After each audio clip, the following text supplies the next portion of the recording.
Hello. For centuries, this has been a time of year when people have gathered together in the dark chill of winter to tell ghost stories.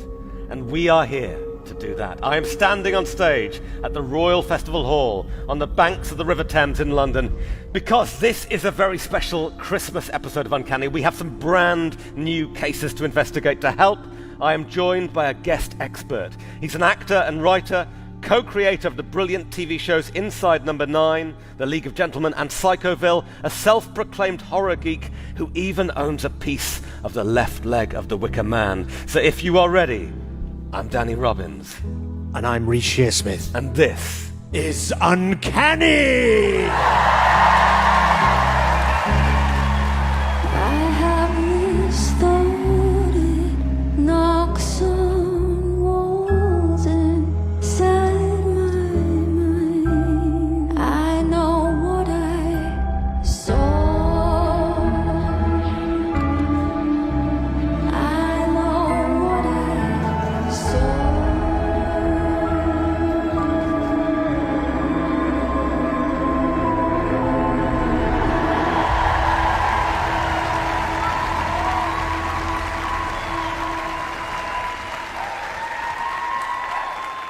A lot of excited Uncanny fans here. Reece, it is deeply exciting to have you here. Let's start with the most important question. Yes. Do you really have a piece of the left leg of the Wicker Man? Yes, I do. We were touring with the League of Gentlemen, and we used to get some quite strange gifts. And one of them was this person arrived at stage door with a piece of the left leg of the Wicker Man that she'd snapped off. Obviously, it was just a bit of lollipop stick. But I then had an amazing invite via John Landis, the film director, to have a lunch with Christopher Lee. So I went and I took this piece of wood to the meal, and I said, "Sir Christopher, I believe this is a piece of the Wicker Man. I can't verify it, but I think it actually is." And he signed it on the back. "Reece, this is genuine." So now it is, doesn't matter. So Lord Summerisle signed it himself and he anointed it, and now it's a genuine, yes, piece of the Wicker Man. I love it, I love it. You are an Uncanny listener as well, aren't you? Yep. Do you have a favourite episode? My favourite is Harry Called. I think it's so scary, and that is one of my absolute favourites. There is just something about it that's so creepy and unsettling. It features a Ouija board as well, and you are a bit of a collector of Ouija boards, aren't you? I am, yes. I've got several Ouija boards, and also been given a few, in my time. But I've got sort of fake ones as well that will do things. So the planchette will fly off at my bidding, so I do that sometimes on Halloween just to scare people. But it's never moved by itself. This takes us into interesting territory. Crucially, where do you stand on the Team Believer versus Team Skeptic debate? I'm a skeptic, but I want to believe it really badly because I love it, and I'm sure that there are things that we can't explain, but I am often drawn to the probability that the mind is a very powerful thing. Have you ever had an experience that you feel might be paranormal?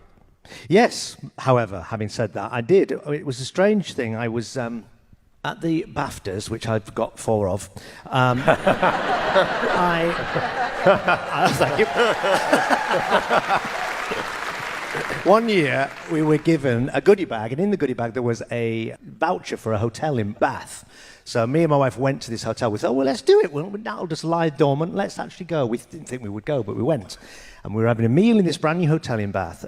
About 8 o'clock in the evening, not very many people in this new restaurant, some glasses on the table. I was looking at my menu, and the glass just slid across the table toward me and literally pushed my menu into me as it was just moving across the table very slowly, like Harry Potter, and I went, what? And I couldn't believe it. I literally could not believe my eyes. And before I knew it, the waiter had come along and he'd said, "Are you having wine?" I said, "Oh no," and he just swiped the glass, took it away. I was like, "Bring it back, it needs to be studied." And it had gone. How far did it move then? It moved the entire length of the table, and the rest of the evening was just written off because I was just trying to work out what had happened. What was it? Very strange. Based on this, are you potentially open to the idea that the dead might walk again? Absolutely, yeah. Completely. But for tonight, I've got my skeptic head on. Okay. All right. Well, look, alongside you, joining us to explore these mysteries is the one and only parapsychologist and writer, Evelyn Hollow.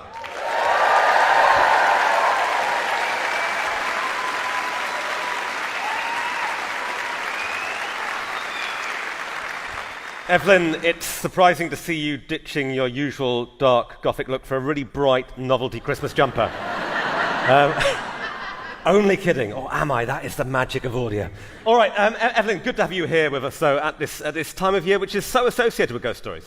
It is. I think we sometimes forget that in amongst all the elf on the shelf crap and everything else is that it is traditionally a season connected to the turning of the tide, the turning of the wheel, and therefore connected to the dead themselves. The true meaning of Christmas is terrifying ghost stories, absolutely. Let's dive straight into our first case. Our witness is called Graham. He's in his 60s now with glasses and grey hair. He's a school manager, but this experience occurs 35 years ago when he was working as the manager of the Davenport Theatre in Stockport in northwest England.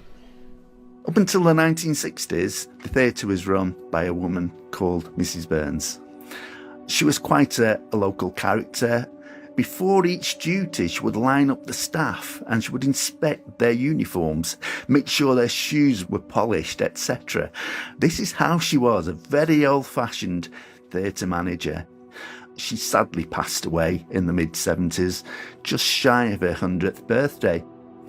I started working there as manager of the theatre in 1989, and it was a scorching day. And I came into work and I just got on with the normal duties. We had a live show on stage.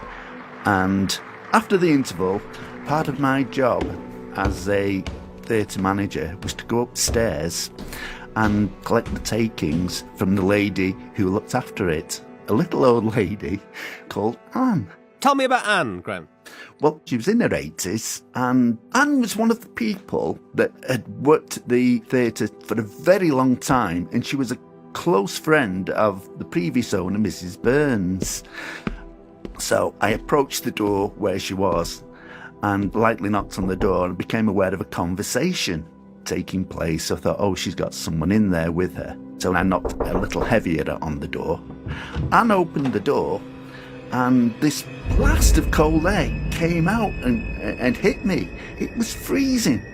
I entered Anne's little office, said, I'm sorry to interrupt, but I really need to be getting on. And then Anne said, no, don't apologise, you've come at a good time because someone would like to meet you. And I looked around and I couldn't see anyone. And I said, well, who wants to meet me? And she said, Mrs. Burns. Mrs. Burns is not alive. Well, no, Mrs. Burns had passed away. I mean, I'll be perfectly honest, Anne was a very, very intelligent lady. But I must admit, on this occasion, I thought, is there something wrong with her? So I said, all right, well, Anne, just give me your takings. I'll leave you to conversation. But she said, well, she'd really like to meet you. And I said, oh, right, well, where is she? She said, she sat over there in the chair. And I looked and there was no one there. And she then said, this is that nice young gentleman who's taken over as theatre manager that I've been telling you about. And she said she'd like to shake your hand. So, to humour her, I reached out my hand when suddenly I felt this gentle grip on my hand that lifted my hand, raised it, and then lowered it. Hang on a minute, Graham. What do you mean it raises your hand and lowers your hand? There was a gentle force that lifted my hand and lowered my hand. It was clearly a handshake, but there was no one there. And it was ice cold. It was like, how could you describe it? If you were to shake hands with a snowman. What does Anne do throughout this? Anne was standing there, smiling. And she said, oh, she loves meeting you. She likes you. As you walk out of that room, what do you think has just happened? I was so confused. I thought, all I want to do is get out of here. So, anyway, people left. I'd by now cashed up the money. And then my last duties were to go upstairs, make sure the doors were locked in there, then out. As I went up the stairs, I'm suddenly aware of how cold the stairs are on the way up. And there was a landing, and on that landing was situated a public phone box. And the light was on in the phone box, so I opened the door, switched the light off, closed the door. I was on my way up the second flight of stairs when I heard the door open to the phone box, turned round, the light was back on. Do you feel there is someone else there? I did. And I thought, oh, I'm getting out of here. But then Through the night, I became aware of a kind of painful sensation on the forefinger of my right hand, and I thought nothing of it until I woke up the next morning, and I was quite shocked to see a very large blister running the full length of my forefinger. So I went to see the doctor, and he examined my hand, and he said, "This is very strange." He said, "It looks like frostbite. Have you been handling liquid oxygen or something like that?" And I said, "No, certainly not." He said, "But it definitely resembles frostbite." If I said to you, Graham, have you ever shaken hands with a ghost? What would you say? I can't explain it any other way. What else could it have been?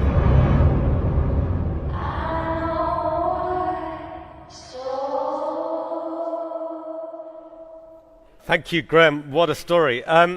Reece, theatres are places full of ghost stories, aren't they? But they're normally Victorian or Georgian. This is a ghost story about somebody who is from much more recent memory. Does that make it more or less plausible? Yeah, this is strange with it being a lady that worked there. And to have the old friend there, I mean, it makes me wonder whether, with my sceptical head on, whether Anne was having a hot flush and she left the window open and it was icy cold. And, you know, you could explain several of those incidents, but probably it was a ghost.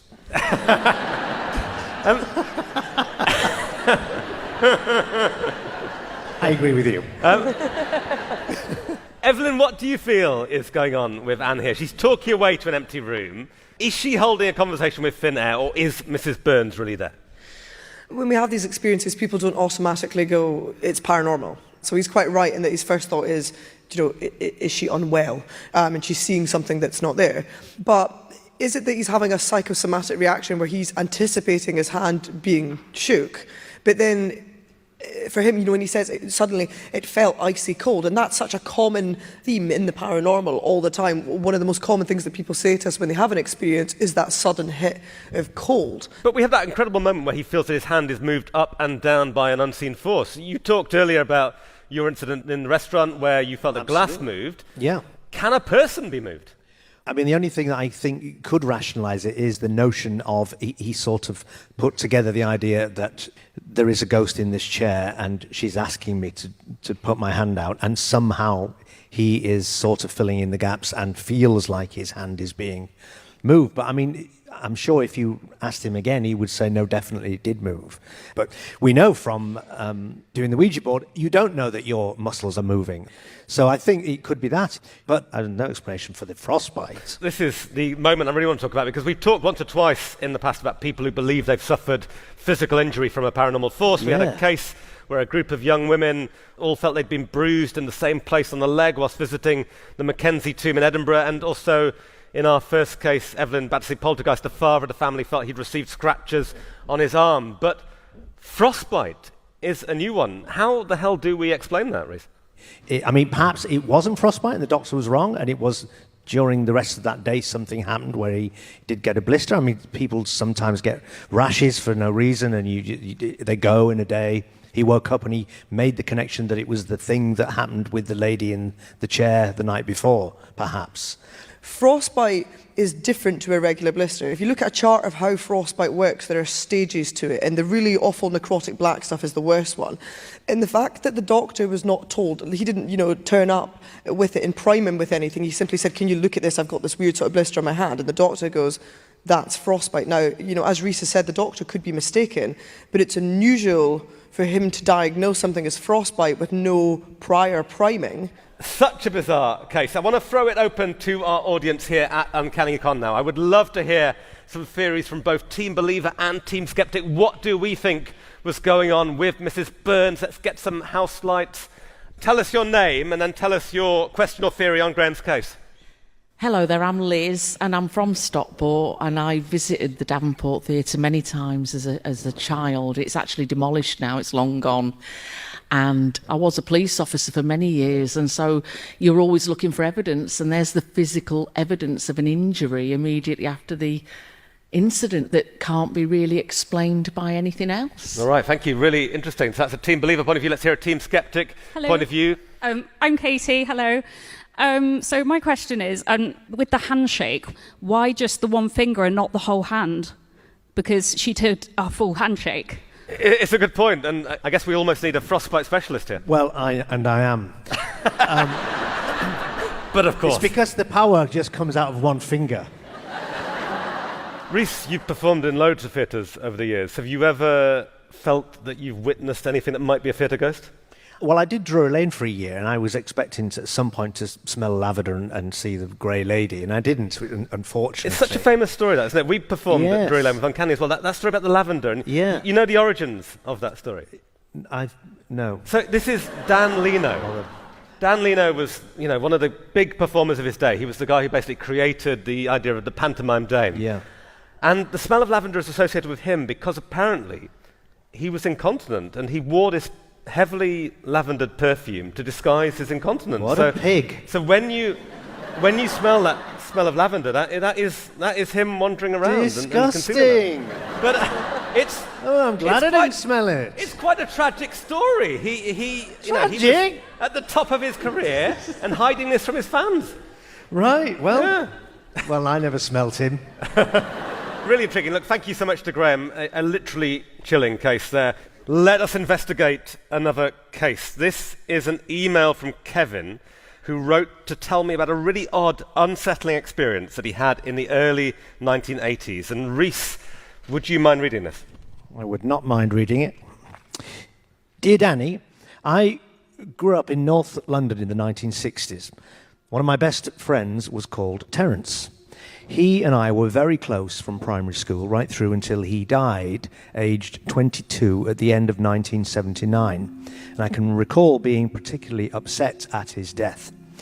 In November 1980, almost a year to the day after Terence had died, I was walking back from the station, and to my utter disbelief, Terence walked right past me as if he was going to the station. It was definitely him, and I was stopped in my tracks as he smiled at me and carried on walking past. I turned around and called out, but there was no one there. This terrified me so much that I ran home and I told all to my disbelieving father. And similar incidents happened on 2 occasions in 1981. The first time, Terence walked past me, smiled, and I was stopped in my tracks. Dumbfounded, I turned and watched him glide around the corner. I ran 3 or 4 strides to catch up, but there was no one there and no one in view. The second time was more traumatic. The same street, same time of day, 5:30ish. I saw him a little further off, just turn the corner into the little street where I was. I saw him smile. The next thing I remember is being resuscitated by another passerby. She said that she'd seen me collapse as she turned into the street, and someone else walked straight past me and her. She told me she called to the person for help, but as soon as she turned round, he was nowhere to be seen. The local police were called, and I was taken to hospital and I was examined as a precautionary measure. 2 days later, the woman who'd seen me collapse and come to my aid called to see if I was okay. I showed her a picture of Terence, and she confirmed that that was the person who had walked past her. The fourth and last time I saw Terence was in June 1982, 10 days before I was married. I had just boarded a train on the southbound platform when, out of the window, I saw him standing opposite on the northbound side, smiling at me. I don't know why, but instinctively I waved at him through the window, and he simply turned and disappeared in a couple of steps. I actually saw him disappear into thin air. It's fresh in my mind, even after nearly 40 years. Bloody hell, Kevin, what a profoundly moving story that. All of us will have had people in our lives who we've lost, who we miss terribly, and would love to see again. Evelyn, it is striking that Kevin sees Terence 4 times. This is not a fleeting vision. No, that's it. I mean, if Terence had been simply standing on a platform, maybe at the train station, and he'd looked over and seen someone and then looked away and it was gone. I mean, we've seen that quite a few times in cases, but it's been just for a few seconds. Then we could say, yeah, it's grief, power of the mind, hallucination. But this is multiple times and doing slightly different things, going into slightly different locations, things like that. And so if it was a trick of the light or the environment, I would expect to see it in the same place. And these are all very, very different. Reece, grief is such a powerful, overwhelming thing, and the idea that it could potentially make us hallucinate feels plausible. But on that traumatic third occasion, the woman who resuscitates Kevin also claims to have seen Terence. It's a difficult moment to explain. That is hard to explain. I mean, like you say, you can sort of square it with the idea of him wanting to see his best friend again, and therefore does in several separate incidents. The thing with the lady who then says, yes, this was him, perhaps, she doesn't describe Terence out of the blue. She sees a photo of him, and then she says, yes, that was him. And it might be that he was upset recounting this story, and she knows that he collapsed, and in a kindness said, I think this was your friend, and sort of helped him along the way with the idea that it was. It's a good point. It's such a striking moment, Evelyn, and you do wonder what it is that makes Kevin suddenly collapse. If this had been the first time that he'd seen him, and then he sees his dead friend, and then the next thing he remembers being resuscitated, we would go, yeah, absolutely, that's shock. But he's not the first time he's seen him. And so that's really strange for me that at that moment, for whatever reason, he suddenly collapses. Reece, at the very end of Kevin's account, there's that little detail that's easy to overlook, that the last time that he sees Terence is just before Kevin is about to get married. You sometimes wonder if these kind of ghosts, if they do exist, are less about the dead trying to hang on and more about telling the living it's okay to let go. Yes, I think so. I mean, I think that might explain a lot of what our association with ghosts is. If it's anything, it's a comfort, isn't it, that there is something else. My problem oftentimes with it is that they seem to come back with such mundane things. I mean, this doesn't seem mundane. Terence comes back seemingly at sort of significant points, probably to try and comfort his friend. But, a lot of the times mediums say that so-and-so has come back and she says that there's a ring under the sofa. It's like, don't come and tell me that.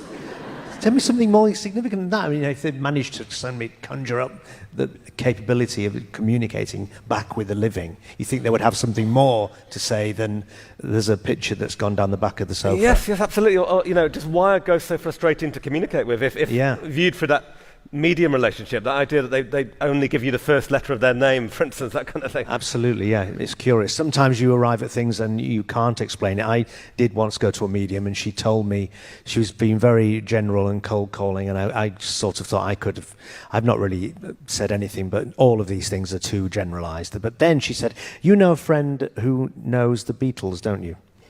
And I do. And she said, yes, I've got Brian Epstein here. And I was like, but it was just very particular, and I thought that's not something you would just throw out to everybody. Did Brian Epstein want you to relay a message to the Beatles? He never said.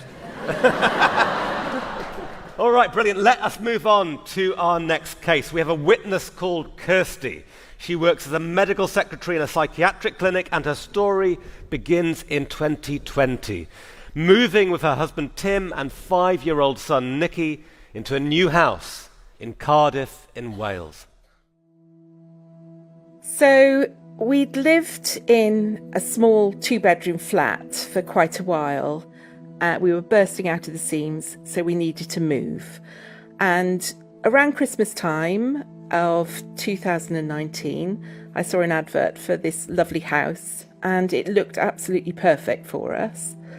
So we moved in the January, and a couple of weeks after we moved in, a few strange things started to happen.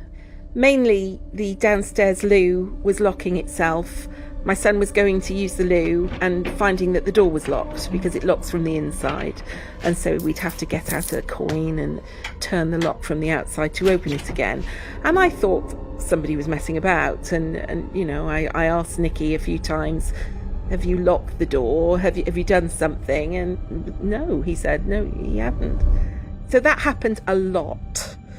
And then we had another incident with a vase that was on a side table in the kitchen. And out of the corner of my eye, I saw the vase shift and move on the surface. And when I told Tim, my husband, he said I wasn't going to tell you because I didn't want to worry you, but I actually saw that vase move. by about 20 centimetres, just move across the table and stop. I mean, we've been together for 24 years. He's never mentioned anything like this to me before, so that was quite out of character. And then the main thing that happened was on the Sunday that I'd invited my parents over for Sunday lunch. Tim took Nikki to play crazy golf and left me to prepare everything. I had Michael Ball on the radio, and I was making roast chicken for lunch. And I dressed the table, white plates, little salt and pepper shaker in the middle, knives and forks, and then I thought, right, I'll go up and have a shower. So I went up, had a shower, came back downstairs, walked down to the end of the kitchen, looked at a plate, and something caught my eye, and I looked down and there was a little pyramid of salt and pepper right in the middle of this dinner plate. And I thought, oh, that's odd. Didn't really register what it was before I sort of panned out from the scene. And each of our 5 dinner plates had an identical little pyramid of salt and pepper mixed together on each plate. About 2 centimetres, maybe a little bit higher. And it would be very, very difficult to replicate that.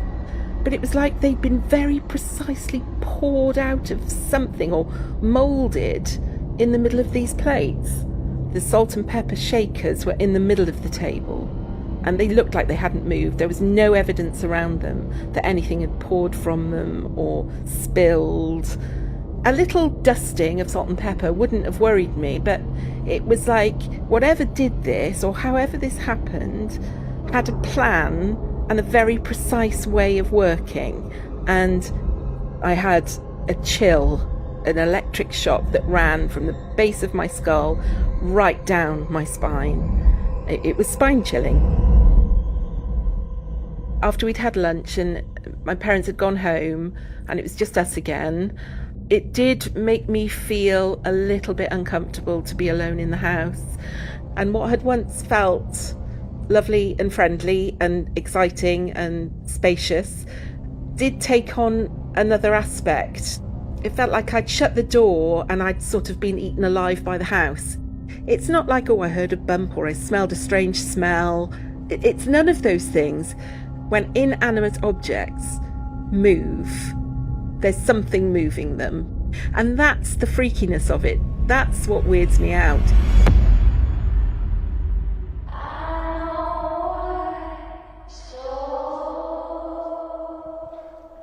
The salt and pepper poltergeist. I love it.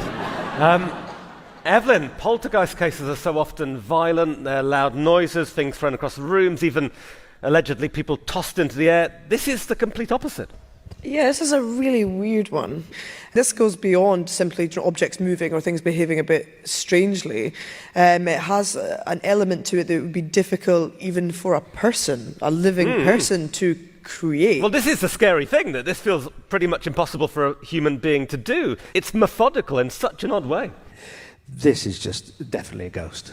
The husband, I'm sorry, I know I'm the skeptic, but I'm not now. The husband talks about a vase moving, doesn't he? Yeah, the vase moves, and he said he saw that.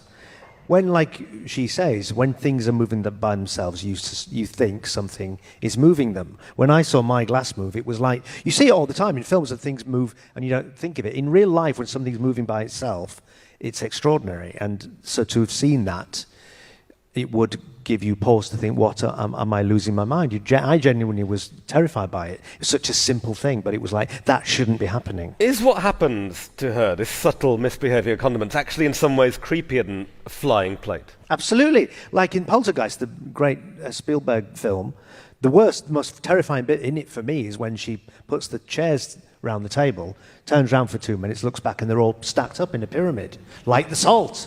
Why is it always pyramids? So yes, it's the mundanity of it, it's the tininess of it, the smallness of it. What does it mean?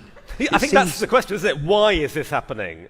Let us get some theories from our audience on that. I'm intrigued to know what they think, because if it is an intelligence, why is it doing this? Why is it stacking salt and pepper on plates? Let's throw this open to our audience. Let's get a few house lights up and just tell us your name and then your theory or question. Hi, I'm Hannah.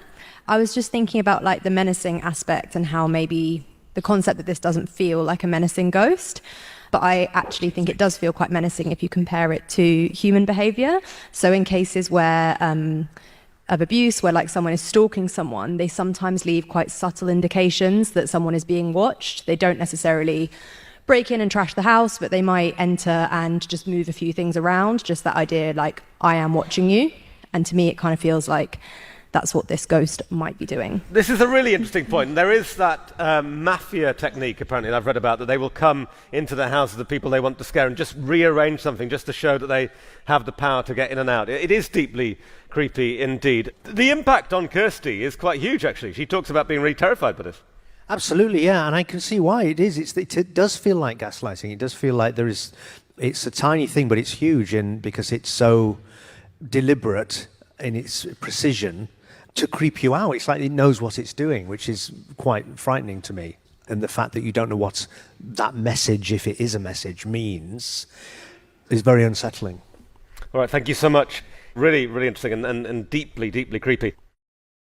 It is time for another case, and it is not a ghost story. It is a UFO. Reece, would you do the honors and read this? It is from Dan, who emailed me to tell me about an incident that occurred when he was 14, living in rural Staffordshire. It was during the heady days of summer in 1995, and my friend James and I went camping. There was a small island in the River Dove where we could have a fire and a swim. At night, we would go out for a walk, imagining we were soldiers moving through enemy territory. It was about 2 a.m. and still warm. We walked quietly without torches, enjoying the evening and feeling like we were the only two people in the world. I looked to my right across the fields toward a place called Hound Hill and noticed a star low in the sky that hadn't been there before. And for a while we stood and we watched it. But before we realized it was getting brighter, and then it went dull. We carried on walking, keeping an eye out to our right. We heard a whispering noise that could have been a train a long distance away. I nudged James and I pointed to our right. Just above the fields, a dull grey craft of roughly triangular shape whispered towards us from Hound Hill. This was the bright light we'd seen, which I now think had been reflecting light from the industrial estate arc lights on the other side of the village. The craft was huge. It was low. I'd never seen Star Wars until my wife bought it for me on Blu-ray a few years ago, but the scene of the ship moving past the camera is the only way I could describe this. It moved almost silently, except for this sort of soothing, sighing whisper, and it crossed about 30 meters in front of us from right to left, heading north toward the river. It passed by slow enough that I could make out shapes underneath, like the aforementioned Star Wars ship. It was a dull grey and about 30 to 40 meters long and about 30 meters wide. It didn't quite have wings, but it was aerodynamic. It was illuminated by the outside lights from the house on the corner as it flew by, slowly over the road in front of us. I'm convinced it wasn't aware of our presence. It didn't move toward us or stop. It just glided by almost silently. It was so low I was worried that it may have hit the power lines between the road and the railway embankment, but it just narrowly missed them and it went on its way into the night. I have never mentioned it to anyone, and James and I have never discussed it again. I don't know what I saw that night. I've served in the army for 22 years this year, and throughout my entire career, I've never seen anything that fits the description of what I saw. I wasn't afraid of it, but I did have a feeling that it was something we shouldn't have seen. Wow. The most shocking detail of all, Reece, is that Dan had never seen Star Wars. How can he be trusted? Absurd. Evelyn, we know that you are team believer when it comes to ghosts. I don't think, though, that you and I have discussed UFOs. Where do you stand on them? No, I think you're right. I don't think we ever have. So I think for me, I think it would be tremendously arrogant to say that we are the only thing in the universe. Do you think it's possible that Dan is seeing something from somewhere that is not Earth? I don't believe he's hallucinating. He talks about it in enough detail and texture. It lasts for a lengthy amount of time. It reflects the lights of the houses as it goes past, things like that. So it definitely feels tangible. And it doesn't match the description of anything that we would expect to know. And he has military experience as well. He'll know these things far better than I do. So whether it's something that he's right, he shouldn't have seen, but is man-made, or something like that he shouldn't have seen, and whether or not it was something not from this planet are two different things, I suppose. Reece, what intrigues me is that most UFO stories seem to feature objects really high in the sky. Dan's talking about something that is flying so low that he can see the details of the undercarriage here, and he feels like it might actually hit those power lines. There's no mistaking what he sees. This isn't some sort of meteor or rogue helium balloon. Yeah, absolutely. Oftentimes, these unexplained lights in the sky are far away, and they inevitably are a plane or a drone. But yes, this is low, and it feels very Spielberg, the way that he describes it. It's like Close Encounters. I mean, I bet he hasn't seen that either. This subject, talking about UFOs, is so much back in the public mind now after the recent revelations from the Pentagon. And I can't help thinking, the last time we were really talking about this was back in the late 70s, early 80s. It was this high point for UFO activity. That was the height of the Cold War. We are, you could say, now entering another Cold War. Is there something about the times that we live in that makes us fascinated by this subject? I think probably. I mean, it's been blown into the open now, like you say, because it's fact. They've said there is things, and that we do have knowledge of UFOs, and it's a thing. It's just curious that in all this vast universe, they arrive and they whisper along like Danny describes, and they don't come and talk to us. It's just, what is that about? They've got the technology to do it. Is it in the rule book that they're not allowed to talk to us? Are they from the future? Are they from the past? It's a fascinating thing, but it's so annoying that they don't come and land and have a chat. So intriguing. Are these secret weapons projects here on Earth or visitors from somewhere out there in space? Look, thank you both. Thank you to Dan as well. I want to do something now that is always one of my favourite parts of any Uncanny live recording. We are going to hear some stories from our audience. Let's get some house lights and maybe some microphones going around. In case we've got a hand going up down there. Hello, I'm Chloe. So this happened actually this year. Unfortunately, my nan passed away in August, and a couple of weeks after she had died, my mum was clearing the bedroom that she had obviously been in. And I was up, we live in a 3-story house, and I was at the top of the house. I had heard on the middle floor one of the Alexa Echo machines start playing a child song, like quite loudly as well. And it was obviously odd that, we're both adults and this child song was playing. And it was a song that my mum used to sing to us when we were children, that song, Nobody Likes Me. And my mum then came up the stairs, visibly shaken, completely ashen, crying, and really struggled to get her words out. And she said, I was upset in your nan's room, and the song started playing that my granddad used to sing to me when I was upset as a child. She felt as if maybe her grandfather had been there in that moment to comfort her in the room.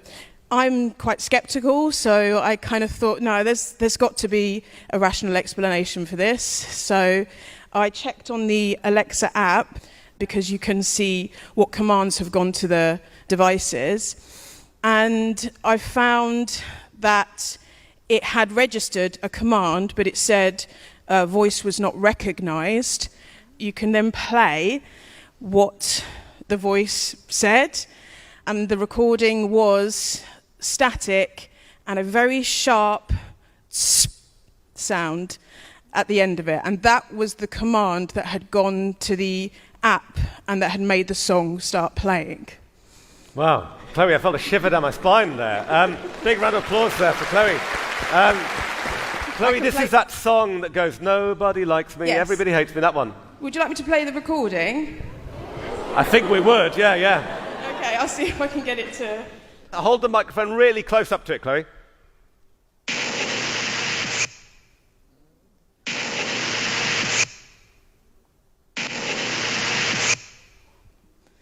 That was the sound. I think this room got quite a lot colder at that point, and several sphincters clenched at the sound of that. That's quite a sinister sound there. Evelyn, the idea of receiving contact from somebody you've lost is comforting. That sound is not. No. So here's the thing. So with the Alexa, the two options are that somehow that was a noise that just occurred in your environment, and somehow it's triggered the Alexa into thinking it heard its own name, then the name of the song, and that's why it's played. Or we're hearing static because our ears aren't able to process whatever the noise is. You know, we talk about electrical interference and paranormal stuff all the time, but it doesn't have to be a voice or something with human vocal cords to have said Alexa, whatever. It's something that's interfered with the electricity to trigger the Alexa, and when you play that back, you're hearing static because all you're hearing is the electrical interference and not the audible voice. It's not a human voice saying Alexa something. You're hearing electrical interference because that is essentially what's happened in a paranormal term. This takes us into the really interesting realms of haunted tech here. We've got an Alexa that is potentially playing a song that has some kind of emotional connection. Reece, what do you make of that? Absolutely terrifying. I wouldn't go back tonight, Chloe. Get out. Get out. I mean, I don't like Alexa. I feel like that's a sort of an alien thing in your house anyway. I don't have one. Well, it is strange, isn't it? We are surrounded by presence now. We've got these devices that are listening to us and can talk without us necessarily wanting them to. Yes, I mean, it could be a coincidence that it did hear this psst, and that came up with that song. I mean, what is your mother doing, playing your songs saying no one likes you? Have we got another hand? Brilliant. Let's have a look. My name's Leslie. I come from Northamptonshire, and I used to work at Althorpe House, which is the ancestral home and burial place of Princess Diana. I worked there about 25 years ago, and during my first week there, I was in a room that's called the saloon. I was a visitor guide, by the way, and there's this big grand staircase that leads up into the first floor, which is the Spencer Gallery. So there's lots of portraits of the Spencer family up there. I was standing right at the foot of the stairs, just underneath the gallery. It was a very quiet morning. There's not a lot of visitors around. And I stood there and suddenly I heard footsteps above me in the gallery. And I wasn't expecting to see or hear anyone because upstairs part of the house wasn't open to the public, and the Lord Spencer was away on holiday, so I thought it was quite strange. So I looked up and I saw an old man walking away from me towards what was the family chapel at the end of the gallery. And he was a solid figure. He was obviously having difficulty walking because he was clutching onto the balustrade as he walked along. And I thought, who on earth could that be? And he was got like an old tweed jacket on and brill-creamed hair slicked back. So I just thought I'd walk to the other side of the staircase to get a better look at him. Took my eyes off him for a couple of seconds. When I looked up, he was gone. So when the house supervisor came round, I just said to her, do you know if anyone is staying as a guest at the house whilst the Lord Spencer is away? She did some investigations and found out there was nobody staying in the house at all. It later transpired after I spoke to the housekeeper that this man had been seen many times before, and it was believed that he was either the father of Princess Diana or her grandfather because they look very similar. I just felt immensely privileged that I'd seen something like that. Leslie, thank you so much. A big round of applause for Leslie.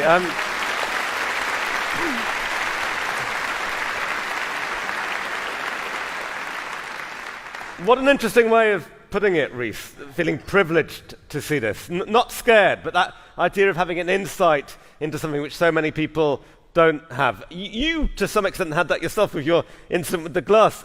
It does somehow shift the boundaries of your perception of the world.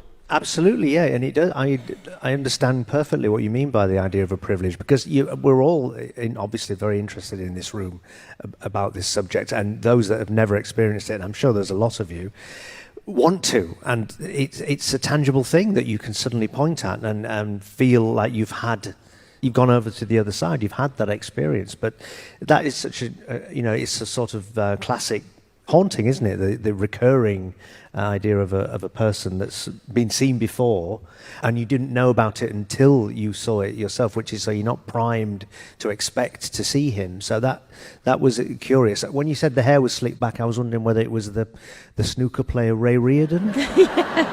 Very similar. It wasn't him. So, again, a fascinating story. Really interesting, Evelyn, as well, about that idea of other people having seen what feels like the same figure. I mean, is that better or is that worse? Do you know, if you experience something that you think is strange but could have a perfectly normal explanation for it, and then you go to your colleagues or your family or other people that live in the building and they go, oh yeah, we've all seen that as well, but there's nobody there, is that better because it confirms that you haven't lost your mind? You did in fact see something and you're not alone as well? Or is it worse because then you're faced with having to answer the biggest question you can possibly ask, which is, is there life after death, or are ghosts real? And both of those options are absolutely harrowing to have to be faced with. And I think that's a really interesting outlook, to not look at it with abject terror, but to think, actually, I am privileged. I mean, Dana, you yourself say your entire life you've always wanted to see something, and I always think you better be so careful, because I think if you do, you would probably never be the same ever again. And you've got no control over what you see. You might not get sweet old man, you might get like demon. So, I might get that voice on Chloe's Alexa. That would be terrifying. Thank you so much for sharing those stories. We feel privileged to hear those from you. And to everybody else listening right now, if you've got a story you want to share on the show with me, email uncanny@bbc.co.uk. You might end up being an episode one day soon. Now, it is time for our last case. Our witness is Paul. He's in his 30s, a film director, a giant of a man, 6'8", with a big quiff that gives him an extra inch, and tattoos all over his forearms. His story takes place about 10 years ago. I was dating a girl who lived in LA, and she was coming to London for the first time. We were both into horror movies. In my family, we always loved a good ghost story. So it's been part of my upbringing. It all kicked off February 2010. My father, Peter, passed away very, very suddenly. It was very shocking, very sudden. So 6 months later, I was dating a girl, and she was coming to London. I booked us into a ghost hunt. What is your reason for going to this, Paul? Honestly, I think it was just to show my girlfriend at the time a good time. This is a bit of silly, spooky fun, essentially. Exactly. It was intended to be no more than that. I booked it under a fake name, because much is the case with a lot of these places, they want to give you an experience. So I would not put it past anybody seeing names and then Googling you, to see if they can find some kind of background that they can bring up. So you thought that you'd get like a medium saying, I've got a message for Paul coming through? Correct. So you were that cynical about it going into it? Yeah, 100%. The first thing we did is we went down to the dungeon. The guy who was running the vigil, he pulled out a transistor radio, which we all know now as spirit boxes. Back then, I'd never seen a spirit box, or as he called it, a telephone for the dead. We're just going with it, and he switches it on. Like, at this point, I was like, okay, they're putting on a show. As soon as he turned it on, almost immediately, you start to get like a one-syllable kind of blip coming through. Then he started saying, oh, it's Steve? Is that Steve? And then as clearly as I'm talking to you right now, it said, no, Peter, in a very deep voice. And the guy turned white. He was shocked and he was stunned by how clearly this voice was coming through. I'm getting goosebumps just thinking about it now, because it's one of those things that, especially when you hear your dad's name, he said the name Peter. I didn't say anything. I kept my mouth shut. And he was the one who was like, oh, okay, Peter, is there anybody here that you'd like to communicate with? Paul. And then I burst into tears. And everybody turned to me. Remember I said that I booked it under a fake name? They were like, Phil, what's wrong? Because I was going by the name Phil. And again, the guy was just ashen at this point. And he turned to my girlfriend. And he said, he's not Phil, is he? And she said, no. And he said, and Peter is... She just cut him off and just said, yeah, Peter's his dad who died 6 months ago. I was just a blubbering mess at this point. You're actually weeping at this point. I was uncontrollable. I was absolutely bawling like a baby. It felt real. It felt too real. And so the guy's looking at me and he's like, Paul, is there anything you want to say to your dad? And I just couldn't muster anything. And then he's like, it's fine, I've got it. And I'll never forget this to the day I die. He leans into the speaker and he says, Peter, Paul's a little bit indisposed at the moment. Is there anything that you would like to say to him? And honestly, 5 seconds felt like 5 minutes in this moment. And 3 words came out. And suddenly I had all of my bearings back. I had all of my impulses back. And I pointed at the girl that was directly in front of me. And I said to her, what did you just hear? And it was like a movie, like a tear rolled down her cheek. And she said, I love you. And then everybody else in the circle said, that's what I heard as well.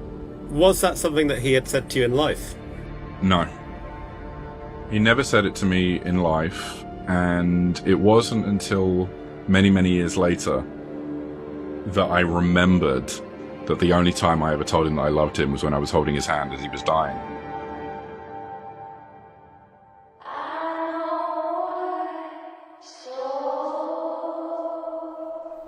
Bloody powerful stuff. Reece, you and I have got to declare an interest here. We both know Paul. You've actually acted in one of his films. Yeah. It's incredibly brave of him to share this very personal story. He really is, yeah, absolutely. And he is a very genuine, no-nonsense guy. And this is it's an incredible story. You try to rationalise it. There's so many sort of things to unpick, because one of the strangest elements of it is that the man with the ghost box, the transistor radio, is shocked himself by the voice, leading you to think, well, even if he'd found out Paul's real name and did Google him, he didn't think, I will then put this machine to work and have him say his name, even though he's changed his name to Philip in the room. It's a really strange incident, and I cannot fathom what it can be, because who knows? I've been on a few ghost hunts, and I know you have me too. as well. They're often full of anticlimax, I think. You're hanging around in the cold, waiting for something to happen. This is the complete opposite of this, Evelyn. Paul's experience is life-changingly profound. The thing with audio phenomena is the majority of it is audio pareidolia, where you're hearing random noises, you're straining your ears listening for anything that sounds like a word, whether it's a name, a place, anything at all. Well, this is electronic voice phenomena. We talk about this a lot. You can hear it on YouTube. Go and search on the internet. You'll find lots of things where you're told that the noise you're hearing is a voice saying, get out, or something like that. This does feel different to that, doesn't it? Well, that's it. It seems tremendously clear, the way that he describes it, and everyone else's reaction in the room, including the guides and things like that. But also, it's the fact that it's not the one instance. It's not like we were doing something and I was once on a ghost hunt and I thought I heard it say my name. This is, several words, several things that happen, several instances. Paul's very conscious at the beginning of the story that there's a potential for being tricked or duped. He gives a fake name because he's worried that they might try and scam him in some way. Despite all of that, could what is happening be a trick?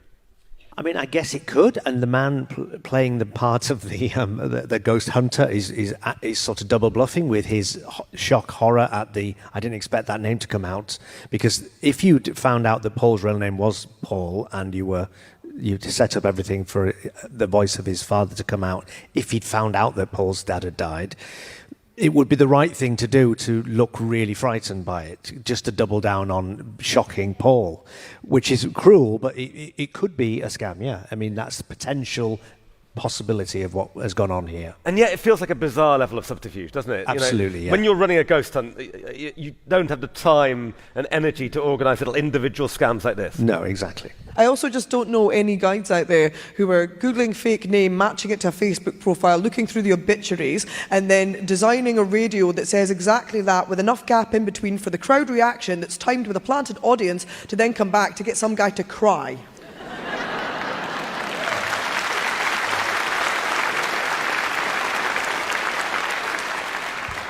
Reece, you write spooky things, so do I. Hearing stories like Paul's, it strikes me that the ghost stories that we want to consume on TV and in cinema and books and podcasts are all frightening. But actually, that is not the ghosts that we want to see. Yeah. It just gives you such comfort in every aspect of life. It's the notion of losing someone and thinking they're still around and they're connected to you in some way, and you'll join them. Brilliant, brilliant, brilliant. All right, that is all we have time for, I'm afraid. I hope that it's made your Christmas just that little bit chillier. Evelyn, thank you so much. How do Goths traditionally celebrate Christmas? Well, I'm pagan, so we actually celebrate Yule a couple of days before Christmas. But lots of pagans in the house. But I'm also Scottish, so drinking. Reece, what are you doing for Christmas? I'm going to be visited by 3 spirits. Vodka, wine, cognac. Thank you to our audience and to all of you listening, wherever you are in the world. Thank you for all of your support this year. We will be back in 2025 with more podcasts and a brand new Uncanny TV series. Until then, sleep well. Don't have nightmares.